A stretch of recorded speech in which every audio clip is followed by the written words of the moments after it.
Olá pessoal, daqui fala Briette Brother e sejam bem-vindos a mais um vídeo. Esse vídeo vai ser curtinho, só quero fazer uma explicação. Tô aqui com essa skin nova aqui que eu fiz para comemorativa da Copa e vou fazer explicação. Galera, vocês estão ligados, né, que a gente tava fazendo uma série.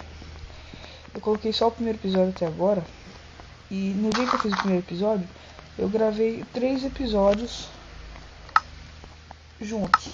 Obviamente o primeiro que eu já mandei, o segundo que eu ia mandar, o segundo que eu ia mandar e o terceiro.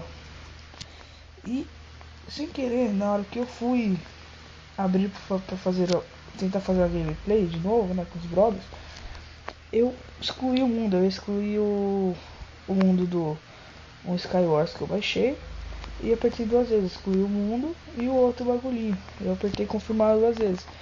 E foi uma infelicidade, pessoal. Espero que vocês não se chateiem, mas eu vou colocar o segundo e o terceiro episódio para vocês verem como que vai ficar. E eu perguntei para eles se eles concordariam e a gente começar de novo e parar do mesmo jeito que a gente tava, tentar tipo aqui nossa casa, tentar contratar os minérios, mas eles não concordaram, pessoal. Aí eu acho que essa série vai ter que ficar por aqui, mas não queria, tipo, desagradar vocês, tá? Mas comentem aí se vocês vão querer ou não que eu coloque. Eu vou colocar os outros 2 episódios.